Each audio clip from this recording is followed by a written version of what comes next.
difference, one cup at a time. Yeah, this is tea time. Yeah, making a difference, one cup at a time. Tea time. So be sure to grab your tea, grab a seat, and tune in to Miss Liz. Tea time, making a difference, one cup at a time. Tea time, yeah. Tea time, time.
Well, good morning, good morning, good morning. We are here and we're here to have tea time.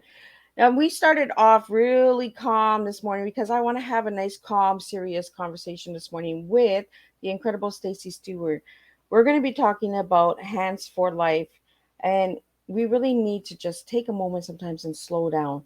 So, I want you to grab your teas, grab your coffee, grab your beverage of choice, and let's sit and serve a good, strong TEA this morning. So before we get started, we're going to do all the disclaimer and intro and bio and all of that good stuff and just give you time to settle in before we have a good long discussion with the guests this morning. And then we'll be back this afternoon and this evening, and we'll be doing the same thing that we do each and every Thursday. We serve three strong TEAs over here at Tea Time with Miss Liz. So let's get started. Disclaimer for Miss Liz's Tea Time live shows. Miss Liz myself is going live using StreamYard. Before leaving a comment, please grant StreamYard permission to see your name at StreamYard.com. Please be advised the content brought forward for any Tea Time show hosted by myself, Miss Liz, is always brought forward in good faith. However, may bring forward dialogue and opinions that are not representative of my platform. The facts and information are perceived to be accurate at the given time of airing. All Tea Time guests and audience participants are responsible for using their good judgment in taking any action that may relate to the discussion. The content brought forward may include discussion for some where they may be emotionally at risk. It is significant to note that this show is engaging in discussion forms only to offer and inspire awareness and connection and is not providing therapeutical advice. If you have any questions about this disclaimer or the panelist discussion, you may freely contact me, Miss Liz, through my email at bookingmissliz@gmail.com. Moving forward, should you choose to voluntarily participate in today's show in any aspect, I myself, Miss Liz, welcomes you. And should you decide that the show is not made for you at this time, I respect that and I will see you at a later show at a later date and time. And remember, this year, tea times are all done on Thursday. So now let me give you a little intro into the incredible Stacy. Stacy is an entrepreneur who built a successful hospitality company where she owned and operated hotel properties, freelanced as a hotel feasibility consultant, and was a consultant investor on a 60 million resort startup. She served as an executive director of an assisted living and memory care community where she gained experience in the senior living industry. She is a visionary who takes ideals and brings them to life. After being in the seniors living and hospitality industry for her whole career, she felt called to take experiences and knowledge and serve those in developing nations. We all know we are in an aging crisis in the US, but the few realize we are in a global aging crisis where there is no plan to care for the vulnerable and forgotten senior population. It has been the revelation of how Hands for Life was born. And that's what we'll be talking about this morning is Hands for Life. So I'm going to grab Stacy and we're going to spill a good TEA this morning. So let's welcome Stacy into the studio. Welcome, Stacy. It's an honor to have you here. Thank you for having me. So, Stacy, tell us a little bit about yourself, and if anybody would like to know more about you that I haven't mentioned already. Yeah, I grew up with my grandparents living in the same home as us. They had an apartment downstairs. So I, at an early age, really grew to understand the value of the older generation. I have always respected and honored and just loved to hear the stories of time ago from my grandparents. So the senior population is one of my passions. So, Stacy, since a young age, you've been around the elders. So, what have you learned about the elders that many of us might not even notice? Again, just the value that the generation holds for us. There's so much to learn, so much wisdom to gain from an older generation, and about culture, about politics, about the way things were. And I think we miss that a lot of times in moving about our days. We don't call upon that older generation to guide us as much as we should. So, could you tell us when Hands for Life was founded? I started Hands for Life 3 years ago. I was working as an executive director running an assisted living memory care community. And that was a really difficult job just because of the really just the corporate environment of it. And so I left that position and took about 2 months to pray where God wanted to use me. Where was it and what was I supposed to be doing with my life? And I wanted a job where I was making a difference every day in somebody's life. So I was at lunch with a colleague of mine, and he said, "Stacy, what is it that you want to do? What's your perfect job?" And I said, "Well, it would be assisted living, but in developing nations," because my family and I had been missionaries, been on the field before. And I said, "But I have 3 kids in college. I can't go be a missionary right now." So he said, "Well, why don't you start your own organization taking care of seniors?" So that's what I did. We are in a global aging crisis, like you said in the intro, that right now 60% of the world's aging population lives in a developing nation. And by 2050, that number is going up to 80%. And these countries do not have any resources. They don't have Social Security. They don't have where you could walk into a hospital and get medical attention or a homeless shelter. So we need to start addressing this issue, and that's what Hands for Life is doing. I like that you're giving the numbers because I think people need to hear the numbers, and that's what we're here for, is to bring the education to the table. A lot of people don't realize how severe the aging crisis is. And I'm glad that I have you here this morning so that you can share that with us. So you mentioned missionaries. So did you ever do any missions as a child, or was that something you always looked forward to doing? No, not as a child. When my children were in about middle school age, my husband and I wanted to introduce them to different cultures and to really see the world, and not everybody lives like we do here in America. We wanted to expose them to people who have nothing and no one. So that was doing those mission trips and really serving the least of God's people. That was transformational, and was, I now know, that was the start of Hands for Life, giving me that desire to make a difference. So where did the name Hands for Life come from? Hands for Life is an organization where we're lending a hand for life. So we want to be very cognizant that we are not giving handouts, that we're an organization that empowers, educates, and equips the nationals to go care for their own. So Hands for Life has a very unique way of addressing the global aging crisis. We want to work at solving the problem, not just putting a Band-Aid on it. So we're not about building buildings. We're not about building assisted living.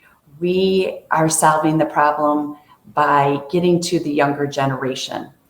We realize that it's that younger generation that needs to learn the circle of life.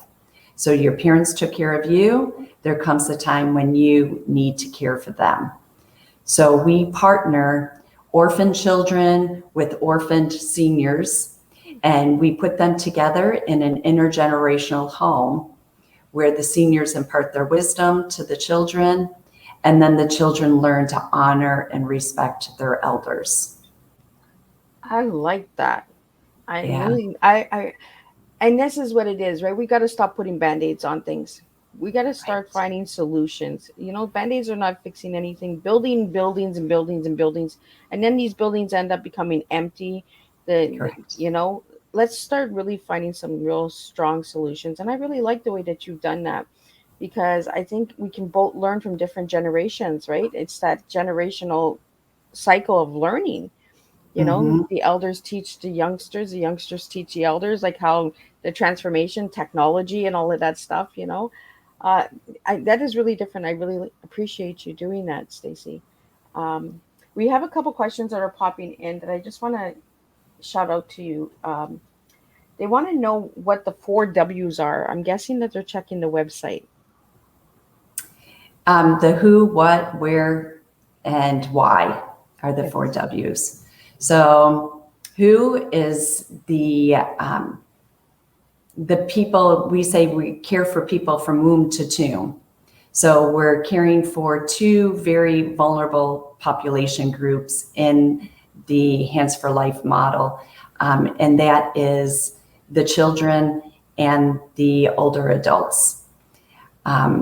So we are putting them together. And that is really our why, is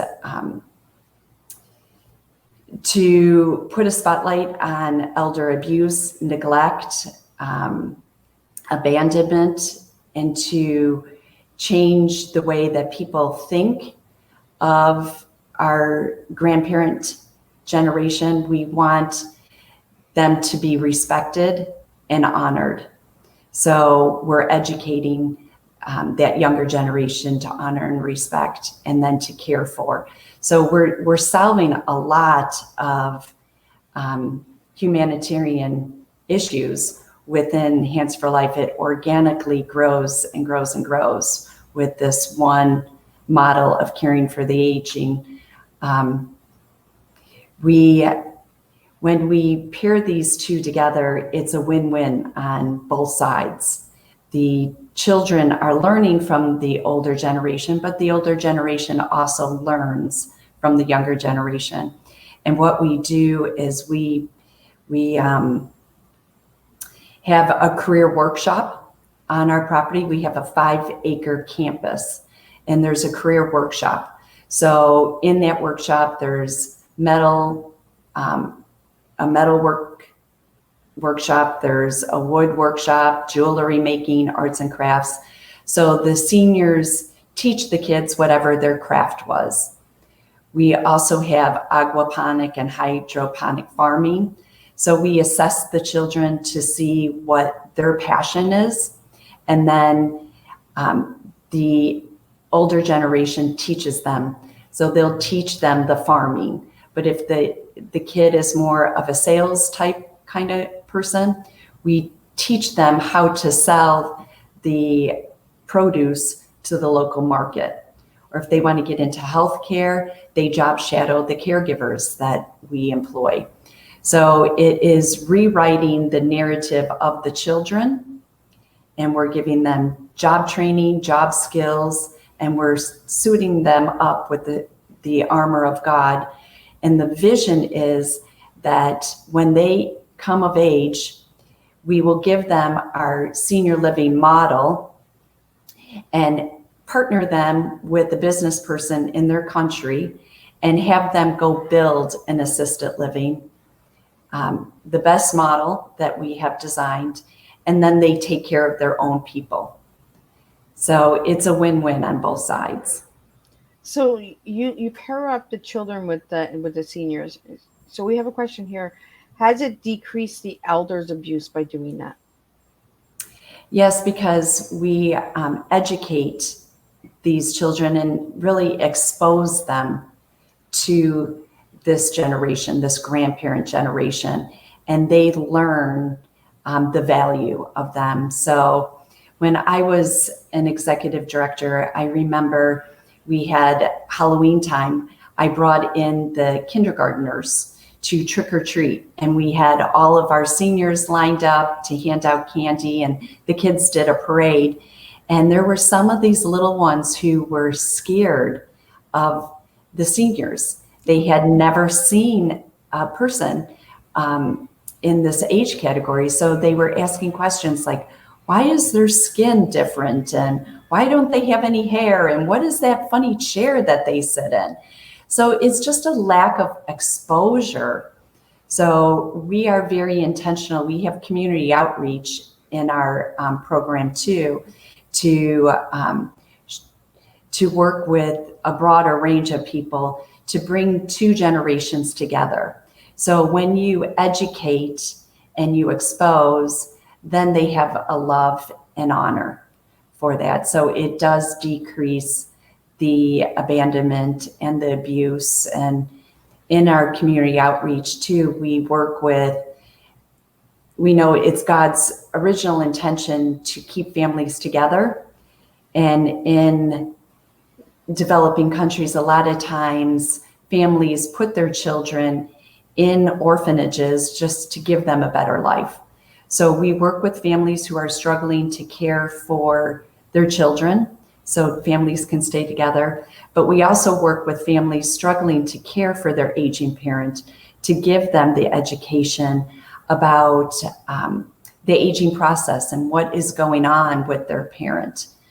In developing nations, if somebody has Alzheimer's or dementia, they don't know what that is. Yeah. And so they think that they're possessed by a demon. We just had a woman in our community outreach in Nigeria. She was being taken care of by neighbors, and they didn't know that she had dementia. And so she was having an episode, and they brought her to a witch doctor.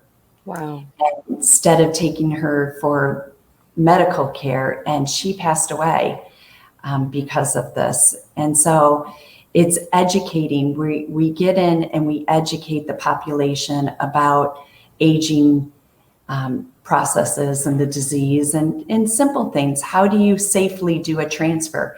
How do you safely get mom out of bed to a chair without dropping her or dislocating a shoulder?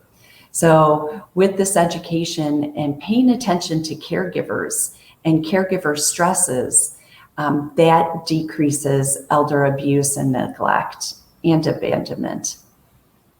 I really like that you brought that up about caregivers, because we don't give enough, appreciation to caregivers and how hard it really is to be a caregiver.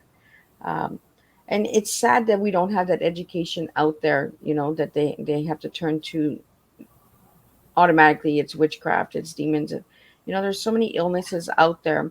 And a lot of these countries that don't have the education, that's all they've been taught, right? So I'm really glad that you're going into these countries and you're saying, hey, no, it's actually an illness. There's Yes. nothing evil about this person or sickness about this person. They're actually living with an illness. So how do you bring education to these countries? Because I believe you're in Nigeria and Honolulu, right? Honduras. Honduras. Where did Yes. Honolulu? I guess maybe I'm going to go there. You want to go to Hawaii? Honolulu. Like I'm not hot enough, right? Yes.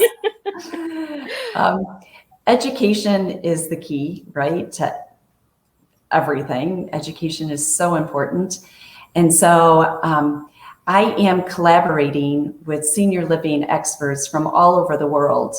And we have this unique opportunity to develop a way of caring for the aging population in the most beautiful, honoring, respectful manner.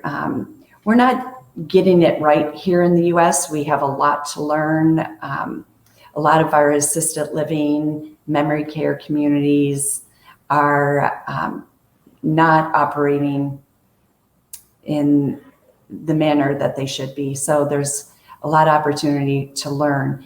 And what is unique about Hands for Life is that we're collaborating with all these experts to say, what is the best way to not only design, build, and operate a utopia type assisted living facility. We can do this in these developing countries because there's no regulations. So we're kind of a petri dish where we're putting think tanks together to say, how do we incorporate people with dementia without locking them in a memory care unit, where you lock them in and you say you can't talk to your relatives for 2 weeks because the resident needs to get acclimated, and the resident's like, why am I in jail? I want to go home. It's just heartbreaking. So how do we do this respectfully and integrate memory care residents into a family, into this intergenerational family, and allow them to age in place gracefully? So again, we're collaborating with experts, and research is going to be done on this, and hopefully the best practices will be brought back here to developed nations to implement. So we're on the cutting edge of something very beautiful and unique that we're doing. Well, and you mentioned the United States. I'm in Canada, and I feel the same way. We have all of these resources here in our countries, but we're Mm-hmm. not educating ourselves. We're not looking at the opportunities of how we can help others in different communities and nations. By getting that education out there and empowering the nations of all the world, we can actually make a difference and find that solution that you keep mentioning, Stacy, as let's stop putting those band-aids on there and let's really get a solution so that we can help all of the elders out there. Um, we do have a question here that says opportunity to learn. What does that mean to you? Opportunity to learn is collaboration. And I am a big proponent of that. I feel that collaborating is key. There are so many different organizations and people doing phenomenal research and studies, and have really honed in on particular areas that we are going to incorporate in our project. So we don't want to reinvent the wheel. We need to learn and grow and implement what people have already studied and proven works. So we are looking for the best of the best models and put it all into a brand new business model. We have a question here for you, Stacy. How do we? I have younger children that are scared of elders. How can I help them get over that fear? I feel it is exposure. There are many opportunities to bring your children to a independent living community, an assisted living community. The children, when my children were little, my grandparents were in a independent living. Well, it was a CCRC community, a continuing care. So there was independent, assisted, skilled nursing. And I would bring my children every week to go visit. And they looked forward to it. The elders looked forward to seeing the children. And it's just a very beautiful dynamic, out of the mouth of babes. The children just blurt out whatever comes to their mind, and the conversation that happens between the two generations is just so pure and comical and heartwarming. So I would definitely suggest, forming those relationships. And my relationship with my grandparents was so important to me and really formed who I am today as a adult, that I wanted to ensure my children experienced that. So I had my parents lived right next door to us when the kids were growing up, and now my parents live in the same town, and my kids are all in their 20s now and still have that very, very close bonding relationship. So if you have elders in your family, it's so important to develop those relationships, because the kids feel safe to go to that older generation for comfort. So when there's a conflict with the parent and child, they run to the grandparent. And, grandparents are a soft place to land. Being a grandma, I totally get it. Like, yesterday I spent the day with my granddaughter, who's going to be 2 on the 16th. And just having her run into my arms and feeling that comfort and safety, it's really magical. We have a question here for you. Can you give me 3 tips you've learned from your grandparents? Well, my grandparents they went through the Depression. So I learned from them to conserve, because they were so frugal with their money. So to this day, I cannot buy anything unless it's on a sales rack. I have to wash out the Ziploc baggies and reuse them. I thought the perforated paper towels, where you don't have to use a whole paper towel, it was like a great invention. So to be very wise with your money, and I teach that to my children, that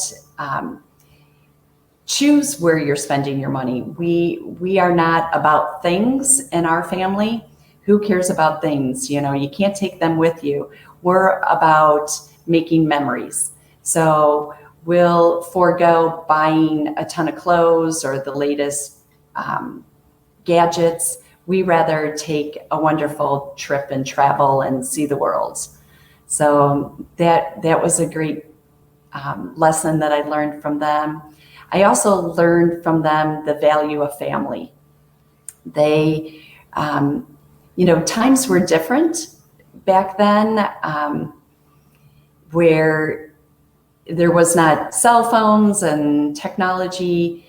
Families sat around a dinner table and talked and communicated. And, there were 3 channels on TV. So, nowadays my children go into one room and we're in the other, and everybody's doing all their own things on their devices. Yep. So really focusing on the family and quality family time was something that I gathered from them and learned from them. And the last thing I would say, I learned from my grandparents really just to rely on God.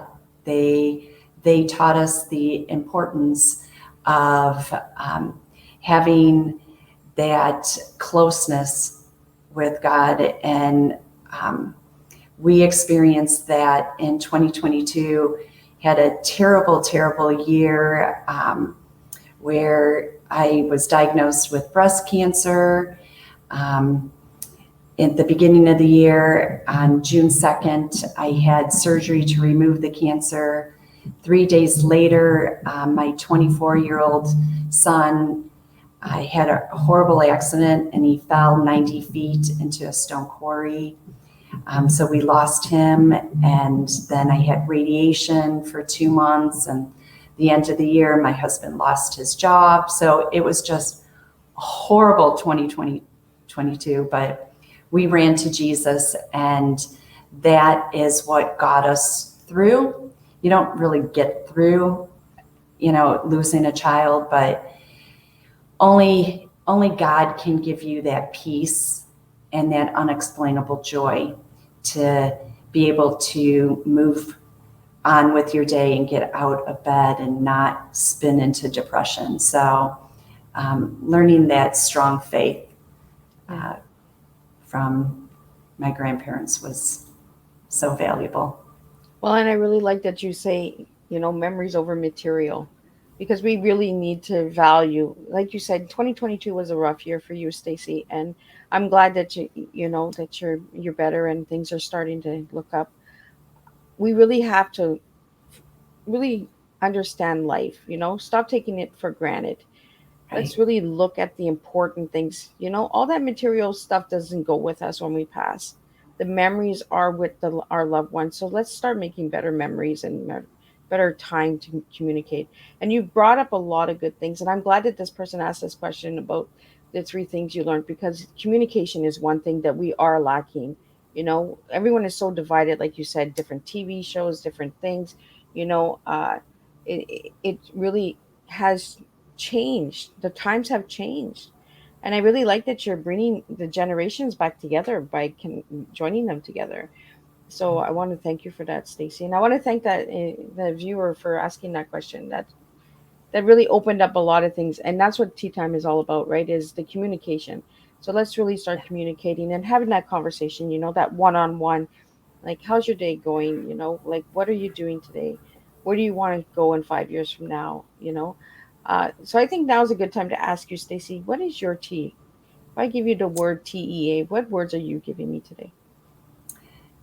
Transformation, education, and appreciation. That is really a strong T, and that really speaks dear and heart to what you're doing. So if you'd like to share a little bit on those 3 words.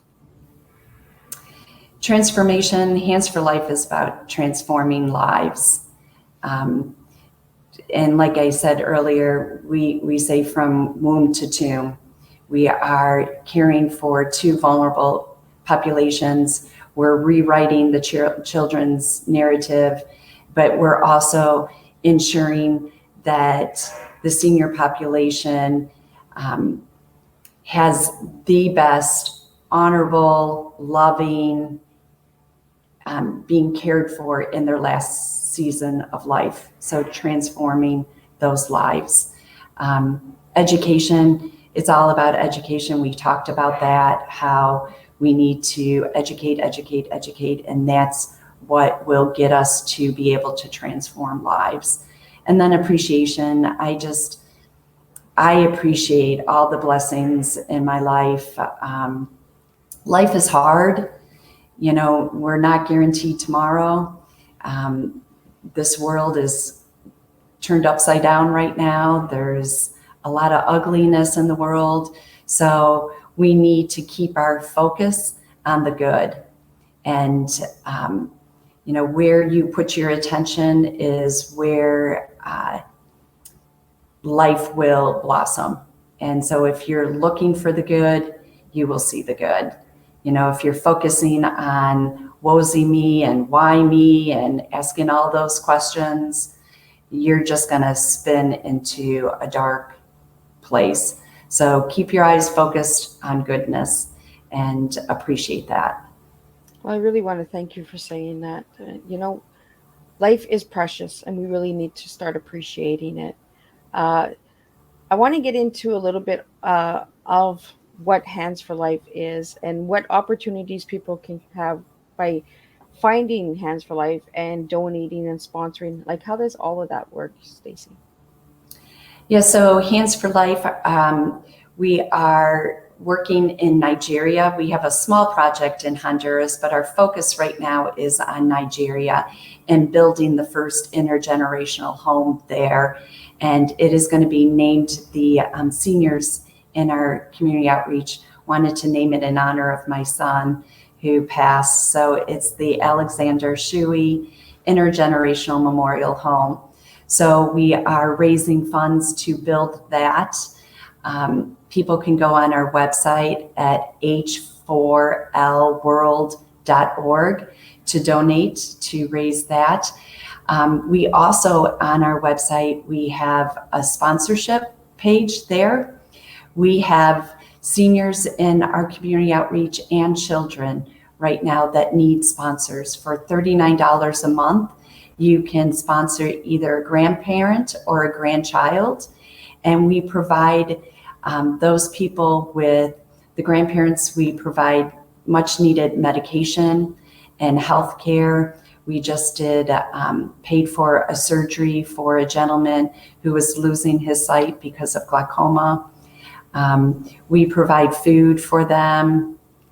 And the children on there, we pay for their education, their school clothes, supplies, and food as well. So a lot of need. We're looking for people to come alongside us as monthly sponsors. We need to build up that monthly stable income. So whether it's $10 a month or $100 a month, or $500 a month. I just had somebody donate $1,000 a month, which, what a blessing. That stable income allows us to keep moving forward in our vision and mission. And then, Hands for Life is always looking for volunteers. I can use social media, somebody as an expert in social media to manage that accounts. There's so many facets to Hands for Life. International lawyer, we're looking for that. So just reach out on our website, whatever your passion is. We need prayer partners. It's so important to have people praying for our Hands for Life family and our vision and mission. So on our website, there is a Lend a Hand button that you can see all the areas to get involved. Well, that's really amazing, and I like that you have the prayer partners out there because we need to be praying for other people. Uh, Mhm. God wants us to really pray for everyone, not just for ourselves. And you're really opening my eyes to seeing a lot of things differently as well. Like my best friend is my 97-year-old grandma, so like Oh, yes. I strongly believe that we need to keep those connections alive because they're not going to be here forever. So when they're Right. gone, we have to have these memories so that we can carry them on to our children. It's almost like what your grandparents have taught you, how to conserve, how Mhm. to look where you're buying. I'm the same way. I'm the clearance girl. Like if I can get something for $2 instead of 200, I'm going to the $2 sale. Like That's right. we really have to just really appreciate things. And it's okay to have secondhand stuff because Mhm. sometimes, it has a story behind it. It has history behind it, Yes. the tradition of why they use that. Like for me, with the tea cups, it's the story, who painted it, who created it, who drank from it. Was it passed down from great grandma to grandchild? These are the stories that we need to keep alive. um, I want to get into serve a mission. So, do you have mission opportunities as well? We do. We are putting together a mission trip in July. And then we are also looking at September, a medical mission trip. So July will be more get your hands dirty.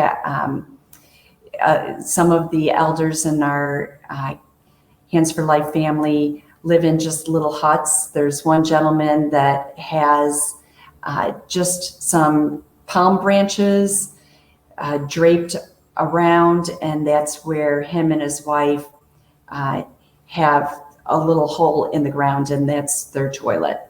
So we would love to build him a proper bathroom inside, but his roof leaks. So when it rains, everything he owns, clothes and them, and the dirt floor just turns to mud.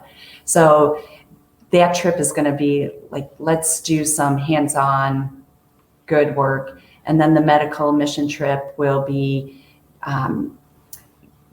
just lining people up to do exams and help them in various ways. We're bringing down some surgeons and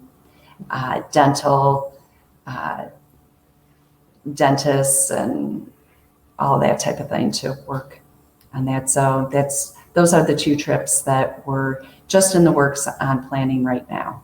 So how do people get it? How do they reach out to join that if they'd like to? Again, on our website, there is, under that lend a hand, they'll be able to fill out a form, and it will come right to my inbox with whatever questions people may have for me. If they are interested in mission work, tell me a little bit about, what they desire to gain from a mission trip and what they're looking to do. Is it evangelize? Is it spread the gospel? Is it, help repair a roof? Is it a medical mission? Lots of opportunities. So any organizations like Habitat for Humanity, are they involved with you as well, Stacy? We will be making partners once we build our campus to get those types of different organizations involved. Because again, it's about collaborating. We don't need to reinvent the wheel. And there's wonderful organizations who are focused just on feeding the hungry. So we will partner with them to concentrate on that. There's evangelical missionary organizations will partner with somebody who already has programming going to spread the gospel. So yes, we will be collaborating with many, many different nonprofits. I really love that you say the word collaborating. And I think a lot of the viewers and listeners out there would agree. We need more collaboration in this world, Yes. not just in the United States, not just in Canada, but globally. We need more collaboration. It's okay to reach out and say, you know what, you already have this. So let's stop building and Right. and you said this right at the beginning of the show, Stacy, is that we're not building a building. We're building what we already have. We're using what we already have. We're conserving. We're using the resources that we already have. And I That's think right. we would make a real big impact in everyone's life, the seniors and elders and children, if we started collaborating more and stop building. Let's Mhm. turn to our neighbors. Let's ask for that cup of sugar so that we can make a better cake, add some little Yeah. sweetness to it. Instead of saying, okay, well, oh, I like what you have, but I'm going to build it 10 times better. Okay, Yeah. let's work together and let's build 10 times better by Right. collaborating, right? We have our doctor that is our Hands for Life doctor. She's from Toronto. And because of Zoom, we can collaborate with people from all over the world. But Hands for Life model is not, again, it is to empower and equip nationals. We're not this foreign agency coming in with all the answers and do it our way. We're the best way. We want to really empower the people in the country to go and do great things in their own country. So we're hiring locally, we're creating jobs, we're stimulating their economy, and we do one educational campus. It's an educational campus. It's not, there's only 14 seniors and 14 children in our intergenerational home. And this is a campus to educate, and then for this education to go out spread it to the people. They are to take it. So one campus per country. And it's our vision to launch a new campus every 3 years in a different country. We have a comment that came in and they just said, thank you for collaborating. Yes, so important. I don't, none of us know it all, right? I am the visionary. I am relying on experts to take what they know and run with it. And, thank goodness that there's so many generous people who are not self-centered. There's so many people are willing to share all their knowledge, all of their resources, and say, here you go, run with it. And, it's a big world. People have said to me, oh my gosh, your project is so unique and nobody's doing this. Have you patented this and trademarked it? And I just laugh and I said, why would I spend money doing that? I will give everything to anybody. It's a big world. Go do this. Go do this. And, people say, why don't you do this here in your own country? And I say, there's a lot. There's I think it's 5 million nonprofits in the United States. Wow. There's a lot of people doing good here, so you can take the concept that I'm doing and do it anywhere. People can start doing this in their own community. Bring the two generations together. Do it in your own family. It's a big world. I really like that you brought that up because I get told that all the time. Miss Liz, why don't you just do Canada? And I'm like, you know what? Canada has a lot of people and we have a lot of, podcasters out there, but we're not having podcasters that are collaborating, that are working together. Tune into my show, tune into my show. I'm like, tune into my show if it brings you value. If you can share this one tea time and save someone's life and say, you know what?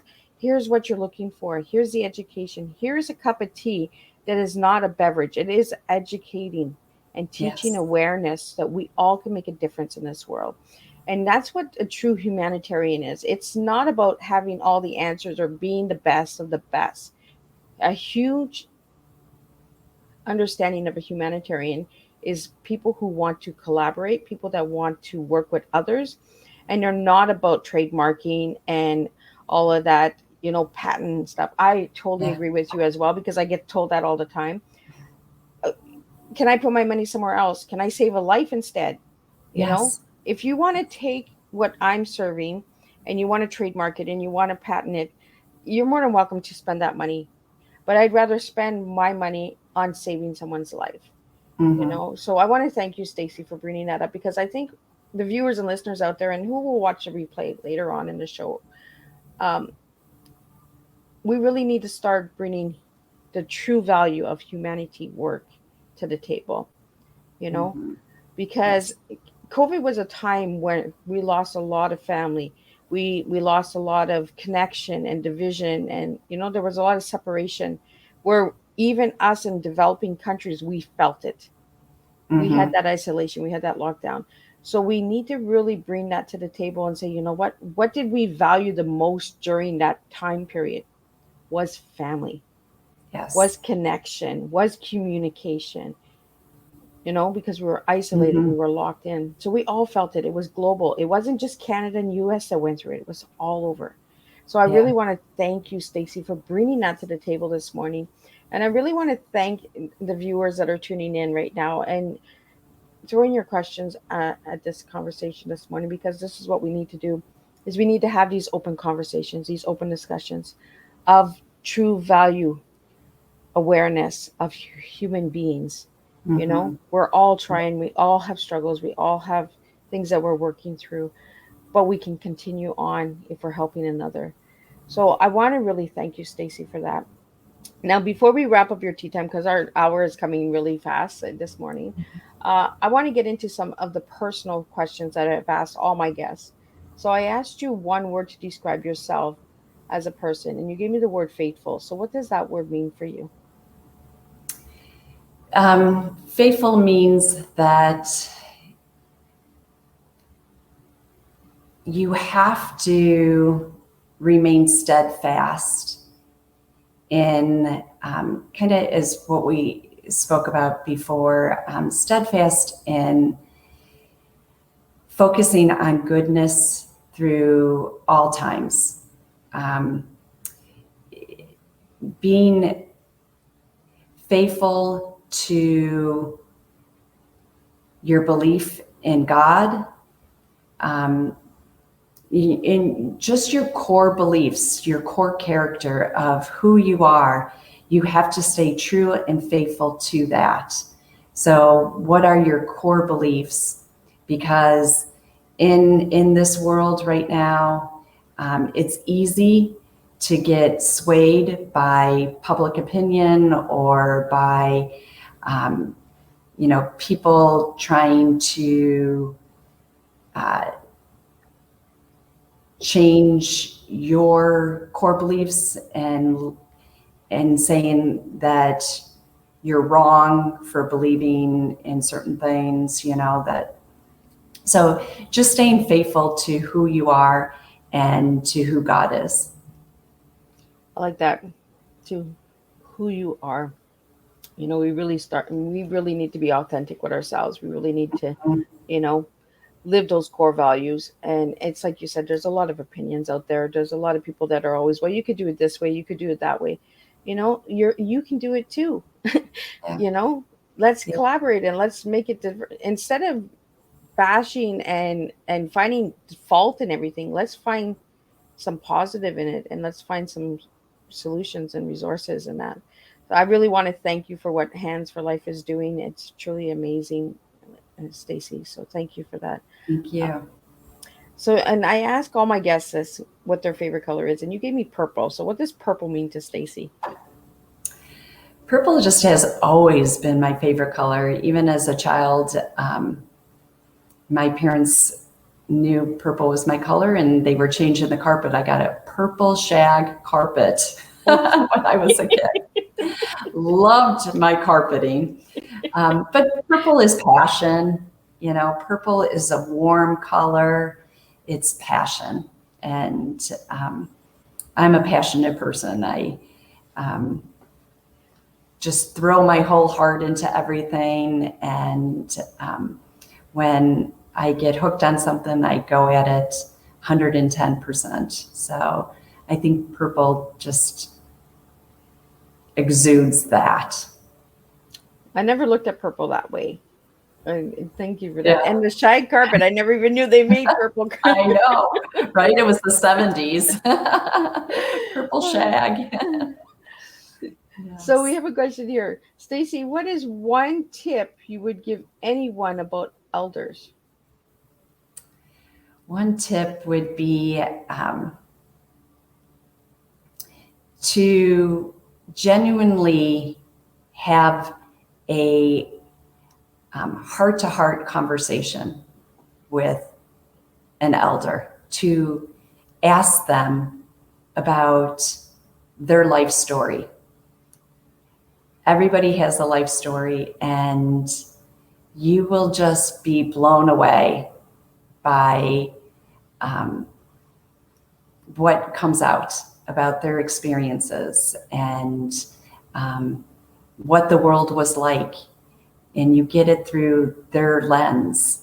And so I remember in the assisted living that I was running, there was a gentleman who was 99 years old, and he was fragile, but he was still really sharp. And some of the caregivers did not treat him with respect. And I would take them aside. They would get frustrated, and I'd take them aside and I'd say, do you know who Mr. Tom is? Like, this man was the vice president of Campbell Soup. Wow. He is a Purple Heart recipient. He was a prisoner of war. And I said, do you see in his apartment, like that drawing? He traded a pack of cigarettes for a Japanese enemy who he was being held hostage in this prison of war. The guy drew the prison camp and gave that to him, and he traded a pack of cigarettes. I said, the stories that this man has and the life that he has lived He was a big executive, generous man. Honor and respect him. So, as we age, we just become inherently less valuable in the eyes of the younger generation. So remember that and have those conversations and learn who they are and what their story is. So we have a question here for you, Stacy. You say the story of your life. So what would your name of your story be? What would the name of my, oh my, that's a hard one. I haven't thought about that. We joke, and I think this could be it. If we were to write a book, the book would be Don't Buy Real Estate When You're in Disneyland.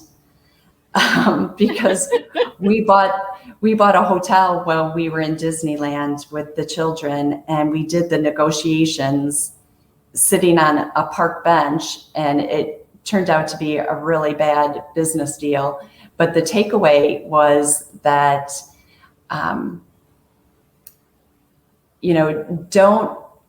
you have to be very focused on taking time when you're making major decisions and life decisions, and really to counsel with God before every step you take and make sure that it's His will and not your will. So that would be my advice. And the theme of the book is when I try to do things my way, it never turns out. It's disastrous. So Right, it's like the story of our life. We think it should be this way, and then we get this, and we're like, "Oh, that's not what I expected." Yeah, right? I didn't get a exactly. Disney ride.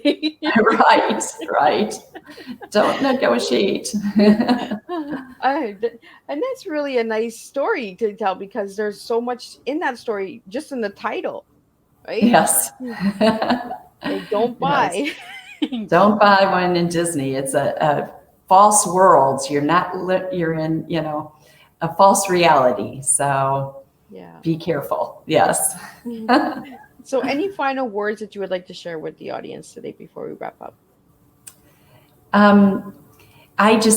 Hands for Life is such a unique vision and mission that God has entrusted me with. And it is large. It has lots of ripple effects. And this is something that I can't do alone. This is going to take the whole body of Christ. It's going to take help from everybody, from everywhere, from all corners of the earth to come together to get involved in this project.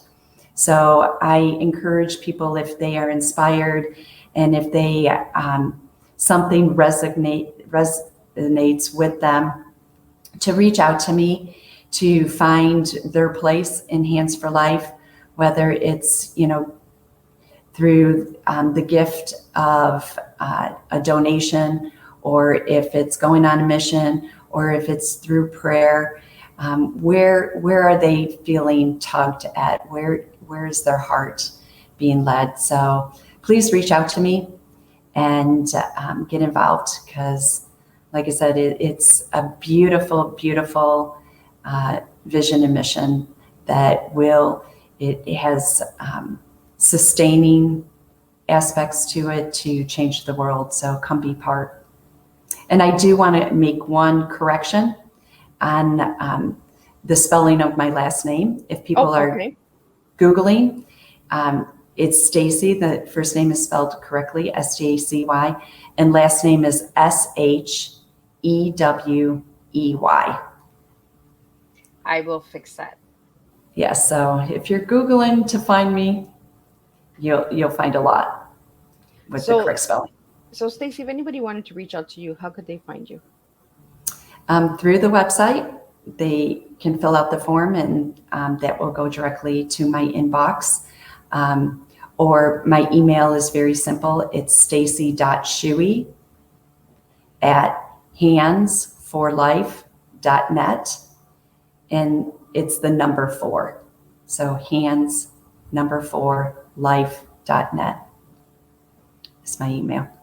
Well, thank you so much, and I will correct that. I'm so sorry about that misspell. That's okay. And thank you for letting me know, because I do make mistakes. I am human, so, and I do That's right. appreciate all of my guests telling me these things, because sometimes, I and there are little mistakes out there. So, and I will fix that, Stacy. So thank you for bringing that to my Sure. awareness. Um, so I want to thank you, Stacy, for joining us today on Tea Time, and I want to thank all the listening audience and participation this morning on this morning's Tea Time. And I will see everybody at 3 p.m. for a second Tea Time, because that's just how we roll on Thursdays. We do Monday afternoons and evenings. So we will be joined this afternoon with Amanda LOS, and she will be speaking about tea on a different level. So you have to tune in for that one. And then this evening we'll be talking about fishing, deep sea fishing. So that's what we do. Ooh. Educate Ooh. on different topics. Even if Miss Liz doesn't understand it sometimes, I just serve the tea. I You only do learn. what God brings to my table. So Yes. again, thank you, Stacy, for joining me today, and thank you to all the audience, and thank you for all the supporters out there. I truly appreciate it. Without you guys, I cannot do what I'm doing today. So I will see everybody at 3 p.m. Stacy, don't leave. I will see you in the back. Thank you.